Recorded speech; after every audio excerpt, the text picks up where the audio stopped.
تھوڑا سا نا اپنا محاسبہ کرنا ہے، اپنا حساب کرنا ہے. یار ایک ایک دو دو کر کے اب اپنی غلطیاں نہ نکالنی شروع کریں.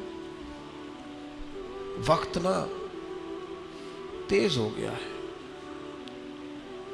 میں کبھی اپنوں کو یاد کرتا ہوں تو سوچتا ہوں کتنے سارے چلے گئے، کتنے. چند ایک استاد رہ گئے، باقی دنیا سے پردہ کر گئے. بزرگ چلے گئے، دوست کئی چلے گئے، رخصت ہو گئی دنیا. ہم نے کو بیٹھے رہنا ہے. تھوڑا سا وقت محاسبے پہ لگائیں. تقریریں بڑی سن لیں، خطبے بڑے سنیں، نصیحتیں بڑی. صبح موبائل کھولتے ہیں تو 20 25 50 نصیحت کے میسج آئے ہوتے ہیں. اب رو نہ پڑیں اس کی بارگاہ میں. اب اس سے کہے نہ کہ ہماری مدد کر تاکہ ہم بدل بھی جائیں. اب اس کے حضور عرض نہ کریں کہ وقت بڑا بیت گیا ہے، مالک اب کرم نوازی فرما.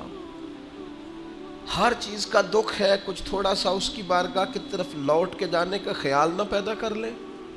اب تو کبھی کبھی محسوس ہوتا ہے کہ کچھ باتیں رسم ہو گئی ہیں. جمعے میں لوگ آئیں گے، ہم جمعہ پڑھائیں گے، وہ چلے جائیں گے. وقت آگے بڑھ گیا ہے. اب حضرت ابراہیم خلیل نے کہا تھا اللہ کی بارگاہ میں کہ ڈائریکٹ ہی جناب اسرائیل کو بھیج دیا، پہلے کوئی پیغام تو بھیجتے. تو مالک نے فرمایا خلیل جس دن پہلا سفید بال آیا تھا تو پیغام تو آیا تھا. جس دن زمین سے اٹھتے ہوئے پہلی دفعہ وجود میں کہیں درد محسوس ہوا تھا تو پیغام تو آیا تھا. اور جس دن تندرست جسم نے بیماری میں رات گزاری تھی تو پیغام تو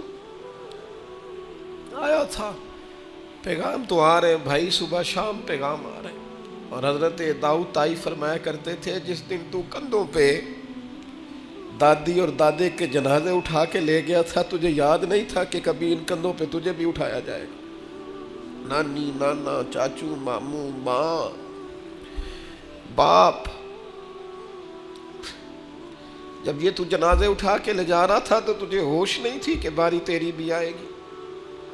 تو نے بھی جانا ہے، تو نے بھی وہاں حاضریاں دینی ہے. کبھی قبرستانوں میں کھڑے ہو کے دیکھا کرو، رش لگتا ہے. قبیلوں کے قبیلے لیٹے ہیں، خاندانوں کے خاندان لیٹے. واپس آئے سنگیو. اب اس کی بارگاہ کی طرف رجوع کریں. اب توبہ کا وقت ہے. استغفار پڑھیں، اسے منا لیں، اس کے حضور حاضر ہوں، اس سے معافی لے لیں. حضرت بہلول دانا قبرستان میں کھڑے ہو کے ہنس رہے تھے تو ایک شخص نے کہا بابا تو بڑا دیوانہ ہے، جب مرضی ہنسنے لگتا ہے، اب کیوں ہنس رہا ہے؟ اور قبرستان میں کھڑے ہو کے ہنس رہا ہے تو فرمانے لگے یار ہنس اس لیے رہا ہوں کہ دنیا میں رب مانتا تھا، یہ قبروں والے نہیں مانتے تھے. اب یہ سارے مانتے ہیں، وہ نہیں مانتا. وہ کہتا دی نہیں تھی تمہیں مہلت، دی نہیں تھی تمہیں صحت، وقت تھا نہیں تمہارے پاس. اب یہ مانتے ہیں، اب وہ مانتا، ابھی وہ مانتا ہے. مان جائیں ہم لوگ توجہ کریں، ہم لوگ آگے بڑھیں. ہمارا مزاج اس طرح کا اگر بن جائے نا کہ ہم نے اللہ سے صلح کرنی ہے تو میرے عزیز وہ تو مہربان ہی بڑا ہے. حضور فرماتے ہیں لمبی چوڑی بات کوئی نہیں، اتنا آسان سو جتنا مکھی کا پر نہیں ہوتا. ایک دفعہ تو بہا دے اس کی بارگاہ میں، وہ تو اسی وقت ہی کرم کا فیصلہ کر کے کہے گا جا میں نے تجھے دوزخ سے آزاد کیا. واپس آؤ اپنی اصل کو پہچانیں. آؤ، میں آپ کو ذمہ داری سے کہتا ہوں، رشتہ دار ہوں، دوست ہوں، یار ہوں، کوئی بھی ہو، کسی نہ کسی مقام پر خدا نہ کرے کہیں نہ کہیں ذہنوں میں ہم نے اپنوں سے توقعات وابستہ کی ہوتی ہیں. احساس بھی ہوتا ہے کوئی ناراض نہ ہو جائے. سب کا احساس کرتے ہو، رب رسول کا کیوں نہیں کرتے؟ اس کا بھی تو احساس کرو نا، وہ ناراض نہ ہو جائے. اپنی طبیعت میں خوف خدا پیدا کرے. حضرت عمر کہا کرتے تھے اپنا حساب کر لو. اس سے پہلے کہ اللہ تمہارا حساب کرے۔ میں آپ کو ذمہ داری سے، تجربے سے، جتنا مجھے قرآن و حدیث آتا ہے پڑھ کے بتاتا ہوں، جو جرم آپ نے کیے، میں نے کیے، ان کا حساب ہم نے دینا ہے، ہماری اولاد نے۔ بچوں کو پتہ ہے کہ ابا نے حلال کمایا کہ حرام کمایا، ان بیچاروں کو کیا پتہ؟ یہ ہماری ذمہ داریاں ہیں۔ صبح قیامت جو عروج پائے، جو کمالات پائے، وہ کس ڈگر پہ پائے، وہ ہم نے حساب دینا ہے۔ آنکھیں بند کر کے زندگی نہ گزارو، اب تو آنکھیں کھلنے کا ٹائم آیا ہے۔ جاگتی آنکھوں سے اپنا محاسبہ کرو۔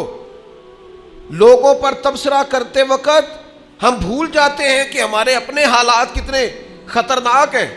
ساری زندگی دنیا میں سیٹ ہونے کی کوشش کرتے رہے، سیٹ ہو جاؤں، سیٹ ہو جاؤں۔ پتہ ہے بندہ سیٹ کب ہوتا ہے؟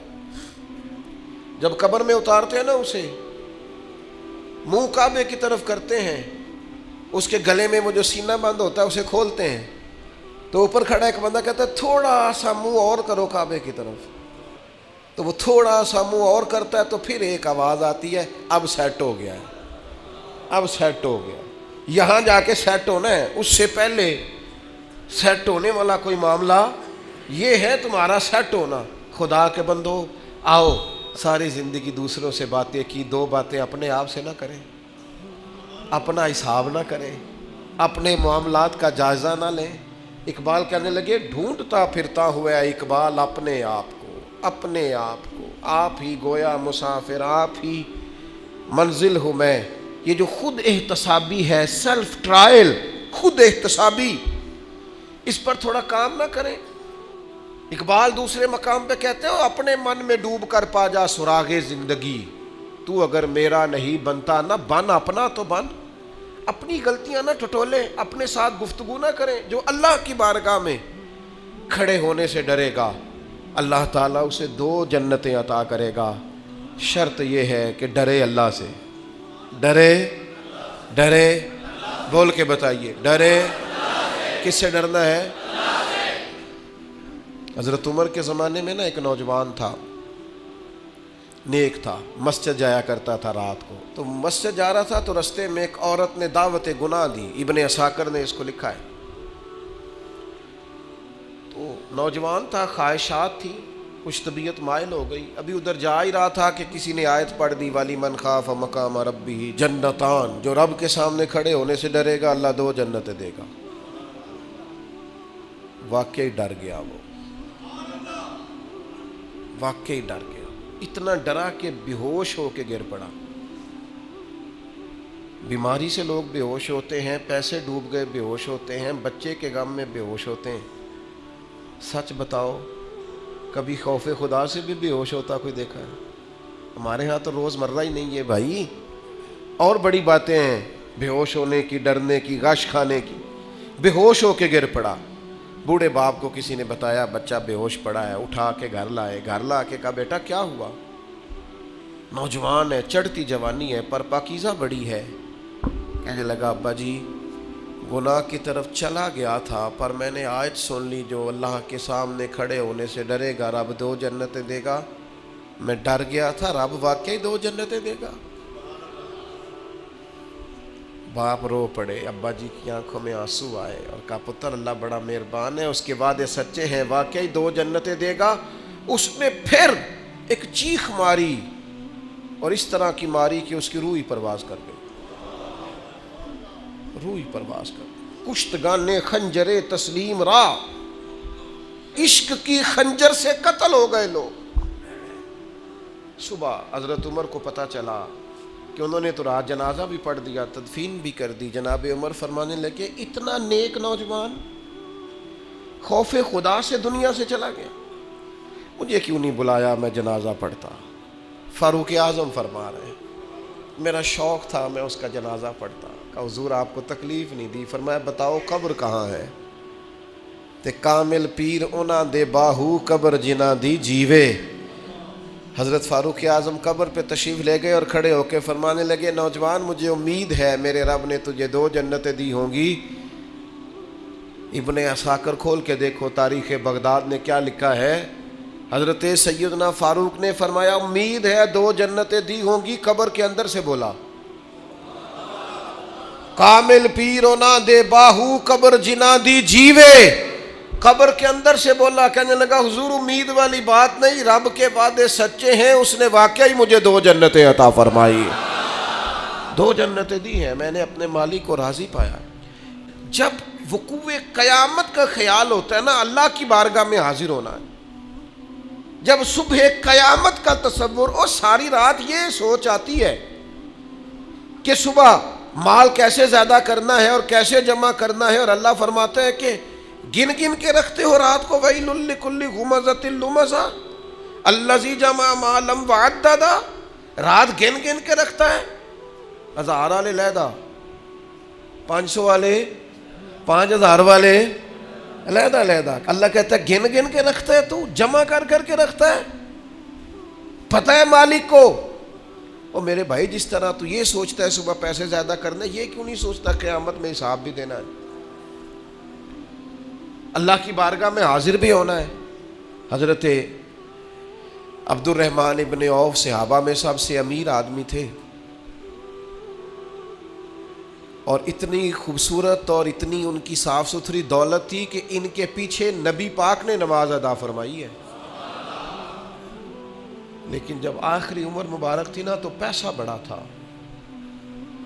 حضرت عائشہ صدیقہ کے دروازے کے باہر آ کے بیٹھ جاتے تھے, کہتے تھے اماں جی حضرت امیر حمزہ تو مجھ سے افضل تھے, لیکن جب دنیا سے گئے تھے تو کفن کا کپڑا بھی کوئی نہیں تھا. میں تو فاروق اعظم کو اپنے سے اعلیٰ جانتا ہوں, اور وہ شخص تو ساری زندگی پھٹے ہوئے کرتے میں وقت گزار کے چلا گیا. علی ابن ابی طالب حضور کے بھائی تھے, ساری زندگی پھٹی تہمت انہوں نے پہنی, پیوند لگے ہوئے, جگہ جگہ پہ پیوند لگے, تہمت پہنی, اور میرے پاس اتنے پیسے ہیں. اور پھر جب زیادہ رونے کو دل کرتا تو حضرت عبد الرحمن ابن عوف کہتے سیدہ پاک کے دروازے کے باہر بیٹھے, امیر آدمی, اور کہتے کہ اماں جی نبی پاک کے گھر میں مہینہ مہینہ چولہا نہیں جلا, اور میرا اتنا مال, اتنا پیسہ کیسے حساب دوں گا.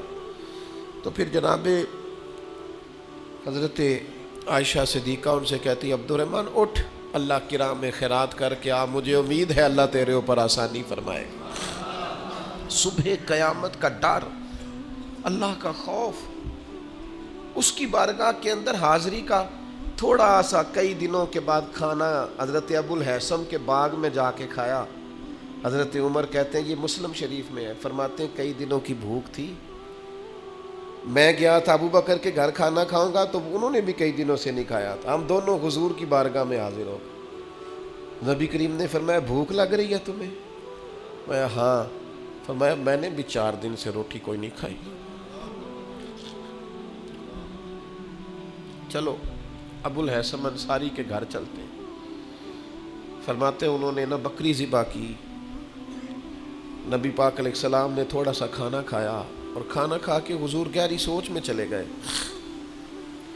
تو عرض کی یا رسول اللہ صلی اللہ تعالی علیہ وسلم کیا ہوا؟ تو حضور فرمانے لگے سوچ رہا ہوں یہ کھایا ہے اس کا حساب بھی تو دینا ہے نا. تو حضرت عمر فاروق کہتے ہیں میں تڑپ کے عرض کی حضور 4 دنوں کے بعد اگر گوشت ملا ہے تو حساب دینا ہے؟ تو حضور نے فرمایا عمر صرف وہ کپڑا جو تمہارا بدن چھپائے, وہ چھت جو تمہارا سر چھپائے, اور وہ کھانا جو تمہاری کمر سیدھی رکھے, اس کے علاوہ اللہ تم سے سوال پوچھے گا, تم نے جواب دینا ہے. ہتھی بکی مٹی پاؤندے, ہاتھ نہیں ہلاؤندے ڈر دے, جنہاں لی تو پاپ کمائے, دس کتھے نہیں تیرے کر دے. لا نہ بلا کے بیٹا تو وہ اپنے بچوں کے ساتھ موج کر رہا ہے, بیٹیاں اپنے اپنے گھروں میں آباد ہیں. جنہاں لی تو پاپ کمائے, لیا بلا 10 کتھے نہیں ہو تیرے کر دے. میں بچوں کے لیے ساری زندگی اپنے لیے دوزخ کٹھی کرتے رہے, بچوں کو دے دے کے چلے گئے, اور حساب ہم دیں. حضرت علی فرمایا تجھ سے بڑا بھی بیوقوف کوئی نہیں کہ کھائے گا کوئی اور حساب تو دے گا. اور پھر کیوں رازق بنتے ہو بچوں کے؟ ان کے لیے حلال اور طیب کٹھا کرو، ان کے رازق نہ بنو، ان کا رازق اللہ ہے. یہ نہ خیال کرو کہ میں نہیں اگر بہت زیادہ کما سکوں گا تو پتہ نہیں یہ روٹی نہیں کھائیں گے. اس بات سے باہر آ جاؤ. یہ کمزوری ہے اپنی طبیعت کی، اس کو نکال دو. عزیز بھائیوں، قیامت میں اللہ تبارک و تعالی کی بارگاہ میں کھڑے ہونے سے جو بندہ ڈر جائے. بابا فرید الدین مسعود گنج شکر رحمت اللہ علیہ فرماتے ایک نیک نوجوان تھا پر قیامت سے بڑا ڈرتا تھا، بڑا ہی روتا تھا. وہ کہتا تھا کہ حساب نہیں دیا جاتا. اور پھر چونکہ ایک عمر گزار کے اس نے توبہ کی تھی تو پچھلے گناہ یاد کر کر کے وہ رویا کرتا تھا. یاد ماضی عذاب ہے یا رب، چھین لے مجھ سے حافظہ میرا. روتا تھا، بیمار ہو گیا. آخری وقت آیا تو اس نے اپنی اماں کو بلایا. بابا صاحب فرماتے اس نے وصیت کی کہ اماں میری 3 باتیں، میں مر جاؤں تو 3 کا خیال رکھنا. کا کون سی؟ کہا کسی کو تو نہ بتانا، لیکن جب میرا انتقال ہو جائے نا تو میرے گلے میں رسی ڈالنا اور ذرا مجھے کھینچنا سین میں. اور ماں بتانا لوگوں کو کہ جو رب کی نافرمانی میں زندگی گزارے اس کا یہی اشر کرنا چاہیے. اور پھر اس طرح کرنا، جب میرا جنازہ اٹھے تو رات کو اٹھانا، کیونکہ بڑے لوگ میری عادتوں کرتوتوں سے واقف ہیں. میں نہیں چاہتا کہ جنازے پہ بھی کوئی گواہی دے دے کہ وہ فلانا جا رہا ہے. رات کو جنازہ چپ کر کے مجھے دفن کر دینا. اور تیسرا، تھوڑی دیر جب لوگ آ جائیں تو اماں میری قبر پہ رہنا. مجھے امید ہے ماں کی برکت سے اللہ تعالیٰ میرے اوپر آسانی فرمائے گا. تھوڑی دیر رہنا.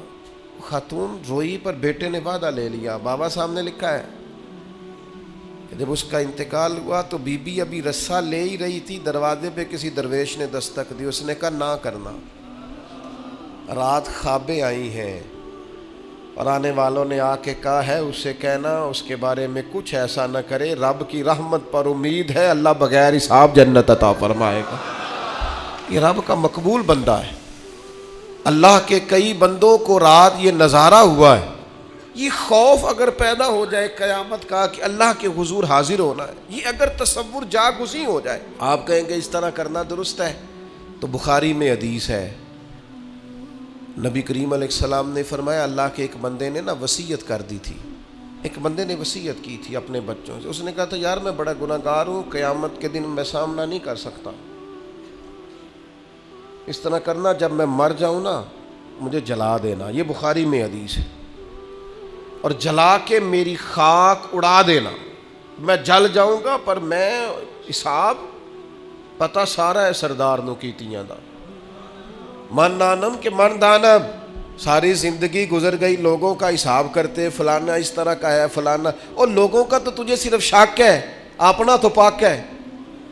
پکی بات چھپاتا ہے. کچھ لوگ کہتے ہیں جی او میں جی ہمیشہ سچ بولتا ہوں. اپنے بارے میں بولنا سچ، ہمت کرنا جرت کا مظاہرہ کر، اپنے بارے میں سچ بول. بتا کہاں کہاں کرتوت کیے، کہاں کہاں جبر کیے، کہاں کہاں ظلم کیے، کہاں کہاں دوسروں کے بارے میں سچ بولتا ہے.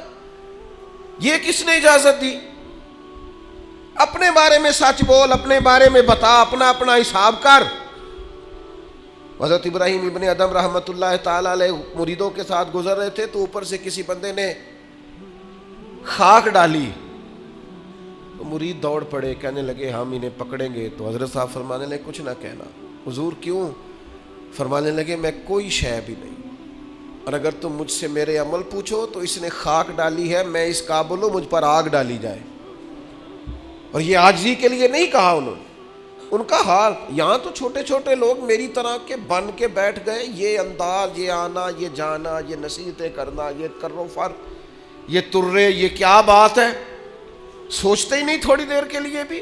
حضور فرماتے اس نے وصیت کی کہ مجھے جلا دینا، میری خاک بہا دینا. مجھے ڈر آتا ہے، میں نہیں مالک کا سامنا کر سکتا. اللہ کے حبیب فرماتے ہیں اس کے بچوں نے یوں ہی کیا، جلا دیا. یا رسول اللہ پھر کیا ہوا؟ فرمایا قیامت کے دن اللہ تعالیٰ زمین کے ذروں کو حکم دے گا وہ اس کے وجود کو اکٹھا کریں گے. وہ جس نے پہلے اسے بنایا تھا وہ دوبارہ بنائے گا, سامنے کھڑا کرے گا, فرمائے گا یہ تو نے کیا وصیت کی. اگرچہ یہ وصیت آج کرنا جائز نہیں, آج جائز نہیں, لیکن حضور نصیحت کے لیے بیان کرتے ہیں. فرمایا اس نے وصیت کی. اللہ تبارک و تعالیٰ اس سے پوچھے گا یہ تو نے کیوں کی. حالانکہ اللہ جانتا ہے تو عرض کرے گا مالک میں ڈر گیا تھا, میں تو دنیا میں حساب نہیں دے سکتا تھا, قیامت میں کیسے دیتا. اللہ فرشتوں سے فرمائے گا یہ سچ کہتا ہے, اس نے واقعہ یہ ڈر کر بات کی تھی, گواہ ہو جاؤ میں نے اس کے سارے گناہ معاف فرما دیے. کبھی 2-4 ہزار ابا جی دیتے تھے اور کہتے تھے 2-4 چیزیں گھر کی سودے کی لے آؤ, اور وہ جب بعد میں حساب پوچھتے تھے دیا نہیں جاتا تھا. کتنے کے پیاز لائے ہو ابا جی, وہ 200 روپے کے. تو نے بحث کیوں نہیں کی, حساب مشکل ہو جاتا تھا. کبھی کبھی پوچھ لیتے تھے نا حساب استاد صاحب کہ آؤ نا آج ٹیسٹ دینا ہے جو تم نے پڑھا ہے. رات نیند کوئی نہیں آتی تھی, سویرے ٹیسٹ ہے. بچوں کو کھانا نہیں گزرتا, سویرے امتحان ہے, پرچہ ہے. جس دن صبح نتیجہ نکلنا ہوتا ہے کیا ہو جائے گا, کھا جائے گا کوئی, فیل ہو گئے تو دنیا چھوڑنی پڑے گی. مسلوں پہ بیٹھے ہیں نوجوان, کچھ بھی نہیں, مڈل کا, matric, F A, B A, M A کا امتحان ہے, کچھ بھی نہیں, تسبیحاں پڑھ رہی ہیں بیٹیاں. او خدا کے بندو, دنیا کے چھوٹے چھوٹے حساب سے ڈرتے ہو, اس وقت سے کیوں نہیں ڈرتے جب وہ مالک کھڑا کر کے کہے گا بتا نا میں نے دی تھی نا صحت تجھے, جوانی میں نے دی تھی نا, تیرے ساتھ کتنے لوگ اور بھی تھے ان پڑھ تھے, عزتیں, شہرتیں, علم, دولتیں میں نے تجھے دی تھی نا. کتنے لوگ تھے تیرے ساتھ پیدا ہوئے تھے, بیمار تھے, کمزور تھے, معذور تھے, صحت تو تجھے میں نے دی تھی نا. آنا میری نعمتوں کا حساب دے. میرے عزیز, قیامت کے دن جس سے حساب پوچھا گیا, مناقشہ کیا گیا, حضور فرماتے ہیں وہ قابو آ گیا. ہم بھی قیامت کا ذکر کرتے ہیں, ہم بھی کہتے ہیں قیامت کو لے لیں گے, قیامت کو دے دیں گے, لیکن اس کے بعد جو اثر مرتب ہونا ہوتا ہے نا, اثر. ترمذی میں حدیث ہے, 2 صحابہ کے درمیان نزاع پیدا ہو گیا زمین کے وراثت کے ایک مسئلے پر. دونوں کے پاس گواہ موجود نہیں تھے. ایک کہتا تھا پلاٹ میرا ہے, مجھے ملا ہے وراثت میں, دوسرا کہتا تھا میرا ہے. اگرچہ اللہ تعالیٰ نے محبوب پاک علیہ السلام کو غیب کے خزانوں کی کنجیاں دی ہیں, پر ہمیں سمجھانے کے لیے نبی کریم علیہ السلام ان سے فرمانے لگے ہو سکتا ہے آج تم میں سے کوئی زیادہ تیز بولے, زیادہ بات بنانی اسے آتی ہو, زیادہ سلیقے سے قائل کرنا آتا ہو, اور آج زیادہ اچھے طریقے سے وکالت کر کے وہ اپنے حصے میں فیصلہ لے جائے کسی سے. لیکن یاد رکھنا آج تو تیزی دکھا کے, چلاکی کر کے اپنے حصے میں فیصلے کرا لو گے, قیامت میں ایسا نہیں ہوگا. قیامت کے دن تمہیں جواب دینا ہے. آج ہو سکتا ہے تم تیزی دکھاؤ, چلاکی دکھاؤ, کسی کو بنا لو, بات سنا لو, کوئی بھولا آدمی تمہارے کا شریف آدمی ہو, پیار کرنے والا ہو, تمہارے پیچھے چل نکلے, تم ڈال. قیامت میں کیا کرو گے؟ تو ہمارے بیچ بھی یہ باتیں ہوتی ہیں, پر معاذ اللہ ہم کہتے ہیں دیکھی جائے گی. ان دونوں کو رسول کریم نے جب فرمایا نا کہ آج تو تم فیصلہ کرا لو گے, قیامت میں کیا کرو گے, تو ایک کہنے لگا یا رسول اللہ میرا گزارا ہوتا ہے, اسی کو دے دیں آپ, حضور میرا کام چلتا ہے. تو وہ دوسرے کہنے لگے نہیں آپ مہربانی فرمائیں, آپ نا انہی کو دے دیں. یہ نا میرا, وہ حضرت عمر کا زمانہ تھا نا, تو ایک شخص نے زمین بیچی تو دوسرے نے خرید لی. تو وہ جس نے خریدی وہ ہل چلانے لگا, تو ہل چلاتے چلاتے اندر سے خزانہ نکل آیا. تو وہ لے کے اس شخص کے پاس چلا گیا, کہنے لگا میں نے نا زمین خریدی تھی, خزانے نہیں خریدے تھے, لہذا رکھ لے اپنا خزانہ. تو وہ کہنے لگا میرے بھائی تو کو زیادہ نیک نہیں, میں نے جب بیچی تھی تو زمین بھی بیچی تھی اور جو کچھ اندر تھا سارا ہی بیچ دیا تھا, لہذا تیرا ہی ہے, میں نہیں قیامت میں حساب. وہ کہتا ہے تیرا ہے, یہ کہتا ہے آج کل کیا ہوتا ہے, نہیں نہیں میرا ہے, ابا جی سے پوچھ لو, چاچا جی سے پوچھ لو, میں پہلے بار گیا تھا, کام پہلے میں نے شروع کیا تھا, فلانے سے پوچھ کے دیکھو, محنت ساری میری ہے. تیرا ہے بھائی, تیرا ہے, مجھے نہیں چاہیے, لے جا لے جا. قربان جائیں, یہ دنیا میں وہ روشن ستارے ہیں جن میں نور محمد عربی نے عطا فرمایا صلی اللہ تعالی علیہ. لے جا بھائی تیرا ہے. اب وہ فیصلہ حضرت ابی بن کعب کے پاس گیا. فیصلہ انہوں نے بڑا انوکھا کیا. وہ کہنے لگے جی میں نے دیکھے جی میں نے زمین خریدی تھی, اندر خزانہ تو نہیں نہ خریدا تھا, اسے کہے رکھے اپنا خزانہ. تو وہ کہنے لگا جی میں نے بیچ دی تو خزانہ بھی اسی کا ہے. انہوں نے فیصلہ کیا دونوں سے پوچھنے لگے آپ کی اولاد ہے؟ ایک نے کہا میرا بیٹا ہے, دوسرے نے کہا میری بیٹی ہے. فرمایا دونوں کا نکاح کر کے خزانہ دونوں کو دے دو. جس بندے کو تصور ہونا کہ مجھے کھڑا کیا جائے گا, مجھ سے باز پرس ہوگی, مجھ سے حساب لیا جائے گا, مجھ پر وہ ایک دانشور نے لکھا ہے کہ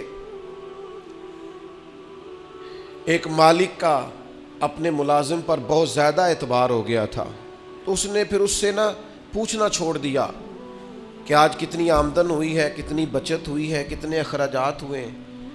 تو وہ جو اس کا ملازم تھا وہ بڑا نیک آدمی تھا. اس نے ایک دن کہا کہ صاحب وہ آپ پوچھا کرتے تھے ہر شام کو کہ آج کیا کمایا, کیا خرچ کیا, اور ہمارے پاس نتیجتاً آمدن کیا رہی اور نفع کیا رہا, تو آپ پوچھ نہیں رہے. اس نے کہا یار سالوں گزر گئے, اب میرا بڑا اعتبار ہے تیرے اوپر, اب میرا بڑا یقین ہو گیا ہے, لہذا میں اب سمجھتا ہوں کہ کوئی ضرورت نہیں ہے. تو کہتے ہیں وہ کرسی سے اٹھ کے اس کے پیروں میں بیٹھ گیا. اس نے کہا مہربانی کر میرے اوپر اعتبار نہ کر. کیا مطلب؟ کہنے لگے یہ تو میرے اوپر اعتبار کر کے مجھے میرے نفس کے حوالے کرنا چاہتا ہے, تو مجھے میری خواہشات کے سپرد کرنا چاہتا ہے کہ میں جو میرے من میں آئے کروں. مجھ سے پوچھا کر, کوئی پوچھنے والا ہو نا تو انسان اعتدال میں رہتا ہے. مجھ سے سوال جواب کیا کر, کوئی سوال جواب کرنے والا ہو تو انسان کو تصور رہتا ہے. مجھے میرے نفس کے سپرد نہ کر, ورنہ یہ تو مجھے گمراہ کر دے گا. یہ تو خواہشات کا فتنہ ہے جو مجھے الجھا ڈالے گا. میرے عزیز یاد رکھیے گا, اگر کوئی پوچھنے والا نہیں ہوتا, اگر سوال جواب نہیں ہوتے, اگر بات چیت نہیں ہوتی, تو بہت سارے لوگ ایسے ہیں جو ٹھیک ہوتے ہیں پر بگڑ جاتے ہیں. آپ نے جس آدمی کو گلے پہ بٹھایا ہے اور پھر آپ نے پوچھا نہیں ہے, چلیں آپ نے اعتبار ہی کیا ہوگا, لیکن جو اس بندے کا آپ نے نقصان کیا اسے فتنے میں ڈالا ہے, دنیا اور آخرت تباہ کر دی اس کی. آپ کو چاہیے تھا باز پرس کرتے, خیال کرتے, سوال اٹھاتے, پوچھتے یہ کیا ہوا. وقتی طور پر یہ چیز بری لگتی ہے لیکن یہ بڑی فائدہ مند ہوتی ہے. اس کے اندر بڑی ساری چیزیں پنہا ہیں. قیامت کے دن اللہ تعالیٰ اپنے بندوں سے سوال پوچھے گا, اور قربان جائیں میرے نبی پاک علیہ السلام نے فرمایا ہاں وہ پوچھے گا, اور جب تک 5 چیزوں کا تم جواب نہیں دو گے تمہیں قدم نہیں اٹھانے دے گا. یا رسول اللہ کون کون سی 5 چیزیں؟ فرمایا اللہ پوچھے گا تم سے بتاؤ عمر کہاں گزاری. بولو میں نے زندگی دی, صحت دی, عافیت دی, کہاں کہاں بتا کے آئے وقت. اور اسی پر دوسرا سوال یہ کرے گا مالک کہ عمر کا بہترین حصہ تھا جوانی کا, جب تھکاوٹیں نہیں ہوتی تھی, جب کھڑا رہا جا سکتا تھا, محنت مشقت جد و جہد ہو وہ بہترین حصہ جوانی کا کہاں گزارا. تیسرا سوال مالک کرے گا بتاؤ نا مال کہاں سے کمایا. اور چوتھا سوال یہ تھا کمانے کے بعد بھی مالک تم نہیں تھے, گویا دیا تو میں نہیں تھا نا, تو بتاؤ پھر لگایا کہاں پہ تھا, خرچ کہاں پہ کیا. ثم لتسألن یومئذ عن النعیم, ایک ایک نعمت کے بارے میں اللہ پوچھے گا. اور 5واں سوال اللہ پوچھے گا بتاؤ جو تم جانتے تھے تم نے اس پر عمل کتنا کیا. جس کا تمہیں پتا تھا, جس کا تمہیں شعور تھا اس پر تو اللہ سوال پوچھے گا. اب یہ کیوں سوال ہوں گے وقوع قیامت میں, یہ کیوں پوچھا جائے گا کہ قیامت کے دن کی جزا سزا کا خوف ہو بندے پر.